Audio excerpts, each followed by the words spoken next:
प्रिय दर्शकों नमस्कार। मेरे प्रिय दर्शकों, ऋषु ज्योतिष में आपका स्वागत है।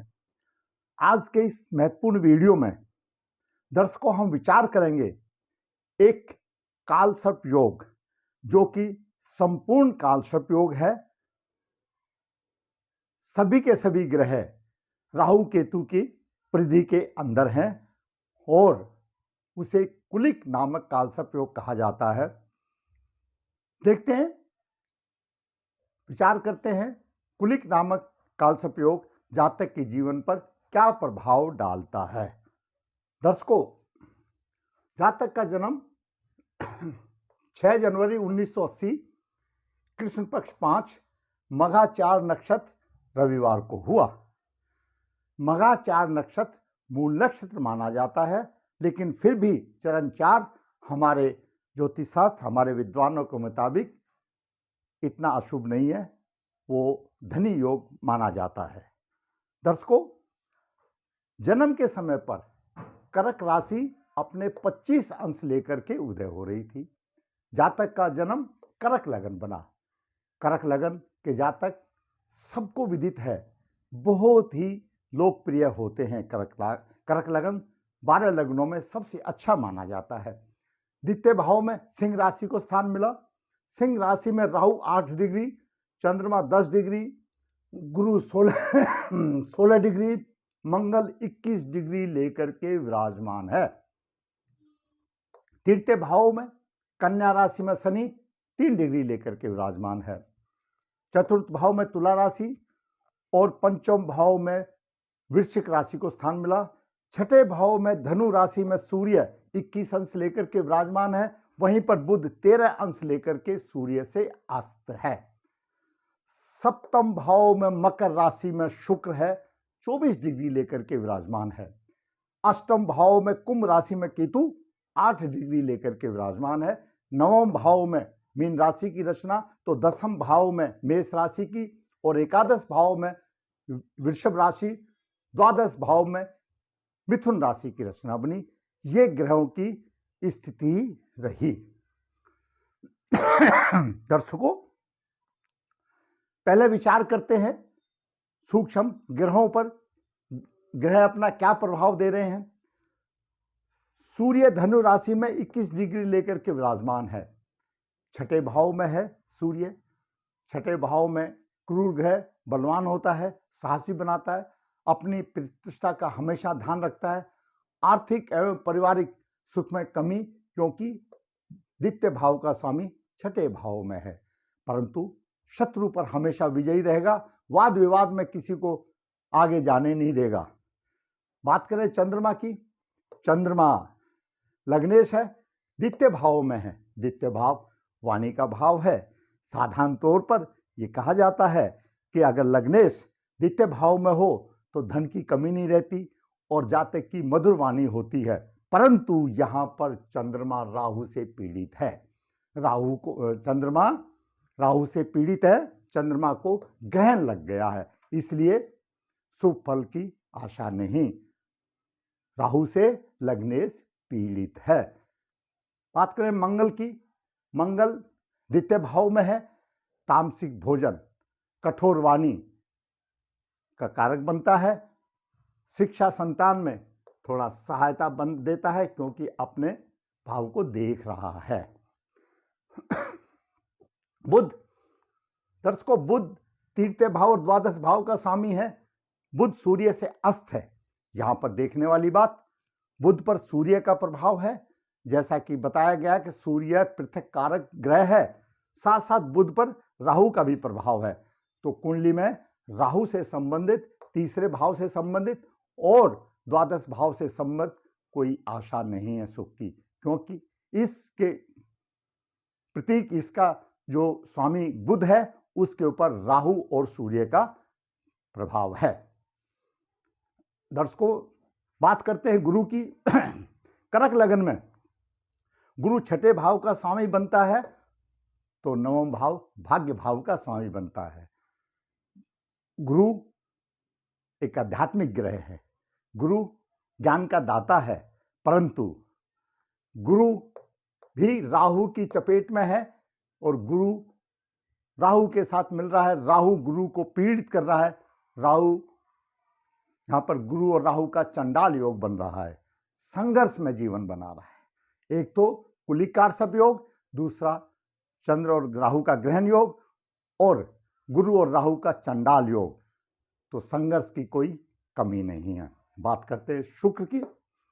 शुक्र चतुर्थ भाव का स्वामी और एकादश भाव का स्वामी है, वृश्चिक राशि में है। शुक्र सप्तम भाव में है। सप्तम भाव सामान्य तौर पर जीवन साथी का भाव है, पत्नी का भाव है। शुक्र वहां पर विराजमान है। शुक्र भी दैत्यराज गुरु है। शुक्र की दृष्टि करक पर है। बुद्धि अच्छी होगी, सुंदरता का प्रेमी होगा, क्योंकि शुक्र जो है सुंदरता का प्रतीक है। जातक की पत्नी भी सुंदर होगी, क्योंकि शुक्र पीड़ित नहीं है। यहां पर खास देखने वाली बात है कि शुक्र पीड़ित नहीं है। बात करें शनि की। शनि सप्तम भाव और अष्टम भाव का स्वामी है, एकादश भाव में है, भाग्य भाव को देख रहा है और पंचम भाव को देख रहा है। धीरे धीरे कुछ शिक्षा में सुधार दे सकता है। परेशानियों के बाद सफलता मिलने का योग रहेगा। भाग्य में अवरोध पैदा करने के बाद सफलता देने के चांस बन सकते हैं। बात करते हैं राहु की। राहु द्वितीय भाव में है, गुरु और नवम भाव को पीड़ित कर रहा है। राहु गुरु को भी पीड़ित कर रहा है और अपनी राहु गुरु को पीड़ित कर रहा है। गुरु पीड़ित है और नवम भाव का स्वामी गुरु है। गुरु नवेश है, गुरु पीड़ित है। इस स्थिति में ऐसे जातक विजातीय विवाह भी कर सकते हैं, जरूरी नहीं होगा, क्योंकि गुरु नवम भाव का स्वामी भी है और गुरु पीड़ित है राहु से, तो विजातीय भाव भी दे सकता है। संघर्ष की कोई कमी नहीं, क्योंकि गुरु पीड़ित है राहु से। केतु अष्टम भाव में है। धन को लेकर के परेशानी, परिवार को लेकर के परेशानी, सहवास सुख में कमी, क्योंकि केतु पंचम दृष्टि से द्वादश भाव को देख रहा है। सुख की कमी नवम दृष्टि से चतुर्थ भाव को देख रहा है। तो केतु यहां पर सभी प्रकार के सुखों का नाश करता है। चतुर्थ भाव को भी देख रहा है, द्वादश भाव को भी देख रहा है, धन को भी देख रहा है। धन की भी कमी, पारिवारिक संबंध में भी कमी मिलती है। ये मैंने अभी आपको ग्रहों का थोड़ा आपको एक झलक, एक प्रभाव बताया। बात करते हैं कुलिक कालसर्प योग का क्या प्रभाव है। जब राहु या केतु द्वितीय भाव और अष्टम भाव में हो, चाहे राहु हो या केतु हो, चाहे केतु यहां हो या राहु हो, तो कुलिक कालसर्प योग बनता है। सभी ग्रह राहु और केतु की परिधि में है। यह संपूर्ण कालसर्प योग बन रहा है।